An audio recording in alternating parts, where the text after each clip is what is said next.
Welcome back, everyone. So anyways, with this video, we're going to discuss RAM, which is the memory that is in your computer. It is not the same as your hard drive. This is where a lot of people get confused. I have people come in and tell me, well, I've got 1 terabyte of memory. No, you have 1 terabyte of space. You have a lot less RAM or memory. So some of the things that for the average consumer who is buying a new computer, RAM is not that important because the manufacturer has already matched up the RAM to the motherboard and to the processor. The only thing you have to watch for is, do you have enough RAM with what your purchase is? At the moment, and it's in the middle of a transition right now, just so you're aware of it, Windows 10 requires 4 gigabytes. It is transitioning up to 8. So if you're buying a new computer at this time, you'll definitely want to make sure you have 8 or 16 gigs of RAM. And it should be indicated on the product packaging how much RAM is involved. Other than that, for the average consumer, RAM is not as important until years down the road when you have to upgrade the RAM to keep up with the operating system and so on and so forth. So there's a whole bunch of different types of RAM out there. And just like processors, it has advanced over time. So before you upgrade the RAM in your computer, if you don't want to do it, bring it to us. We'll do it for you. That's just the simplest way to do it. If you think you're comfortable enough in doing it yourself, the first thing you're going to do is go look at the motherboard specs or the computer specs and see what type of RAM you need. It will be listed in the specs as the type of RAM that is compatible for your computer. Something to remember too, most laptops only have 2 slots. It's either 2 slots or 1 slot with 1 slot already welded onto the board. Again, this is where they weld it on there, so it forces you to buy a new computer more frequently than you need to.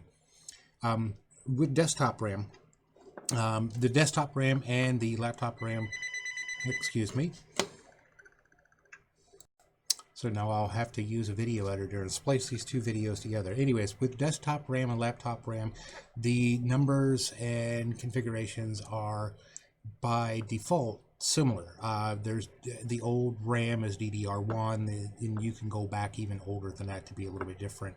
But DDR or DDR1 is old. I very rarely see it anymore. This is going back to the days of XP. DDR2, again, older computers. DDR3 is more of the standard, and DDR4 is coming of age now. So anyways, what you need to do, like I said, if you have a desktop, your RAM is going to be this big. That's a normal stick of RAM. This particular one is a DDR3 1 gig.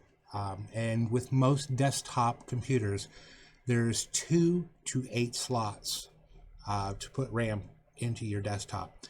Basically, you pop out the old one, you put the new one in. Again, this is where making sure the motherboard can take the RAM, and I'll show you this with the laptop RAM here, is, do you see that notch right there? Every one of the different types has a notch in a different spot. It's so you can't put the wrong RAM into the computer. So DDR has, you know, a notch over here, DDR2 has a notch over here, DDR3 is here, and 4 I think is more in the center, but that notch is important. That's how you can tell the difference. I had one client who bought laptop for their, or memory for their desktop, bought the wrong RAM, and they asked us to put it in, and as soon as we opened it up and looked at it and said, yeah, you got the wrong one because the notch is in the wrong spot. So that's how you'll know. Like I said, just double check your computer specs or your motherboard specs for what you need.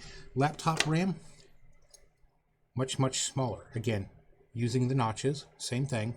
This is a DDR2, and I think this one, let me take a look here. This is a DDR3. So again, not sure if you will be able to see it there, but you'll see the notches are not, you know, the same. So it's to prevent you from putting the wrong memory in the wrong computer.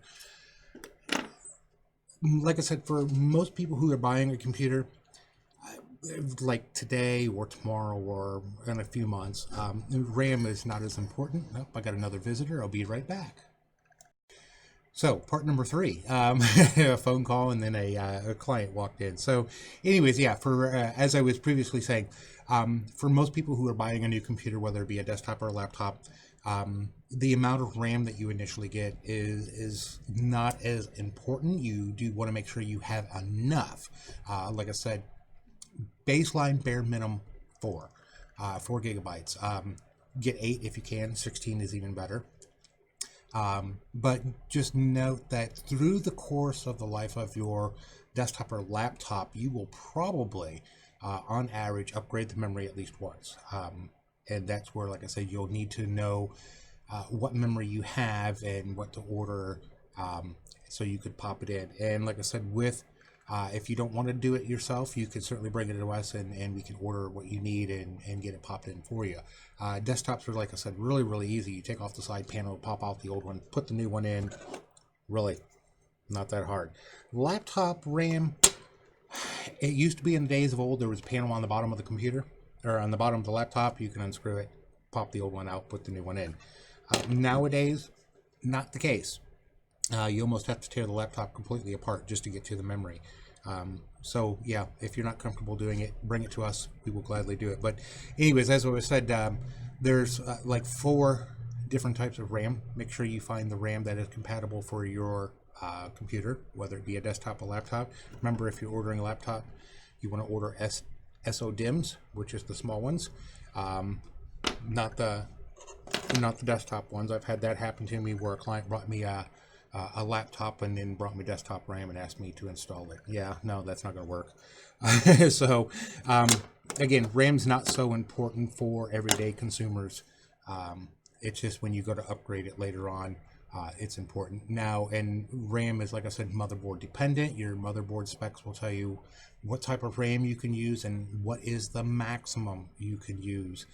If you try to exceed maximum, either the motherboard won't work, it won't turn on. Or it will only recognize the maximum. Windows 32-bit version will only recognize 4 gigabytes. It's a limitation of the software. You can have 8 gigabytes in there. In fact, if you looked at the specs, it'll actually say there's 8 gigs, and then next to it says usable 3.75. And that 0.25 is your shared video. So yeah, that's the basic overview for RAM. Not too hard, not too complex. It's like I said, if you don't want to do it yourself, we'll be glad to do it for you. That's what we're here for. Just like I said, for the most part, you never have to worry about your RAM. In fact, I've got clients who have never upgraded the RAM in their computers at all, and they work just fine. So, do they go bad on occasion? Yes, during lightning storms and power surges, RAM can go bad, but it's kind of like the processors. They last forever. I've had people bring in me computers that are 20, 25 years old, and the processors and RAMs are still good. So again, that's not the component that fails. It's usually the hard drive that's the number 1 failure, and number 2 is the power supply. And we really don't even discuss power supplies. I mean, I might make a video on it later on, but power supplies, usually you bring it in, drop it off, tell us what the problem is, we'll troubleshoot it and change out the power supply or get you a new laptop power cord. With a laptop, though, DC jack tends to go bad too. So, but yeah, that's it on RAM. Not too hard, not too complex. Most everyone can change their own. Like I said, on a desktop, really not that hard. You just take the side panel off, pop it off, put the new one in, turn it on, and if it beeps at you or doesn't turn on and gives you flash codes, then obviously it doesn't like the RAM. And you can go on there. There are different types of RAM. There are R, S, and L, and U. I tell everyone, go with U. That's unbuffered, and stuff like that. That's the most generic, universal RAM there is. But if your motherboard requires an S, an R, or a U, or an L, Dell is common for Ls. Get the RAM that is specific to your motherboard. So anyways, if you guys have any other questions, like I said, I'll have to splice this together, but leave comments and questions down below in the comment section. Like and share the video and subscribe for future videos to come out. And don't forget, there's a donation link there to help the cause. You guys have a great day.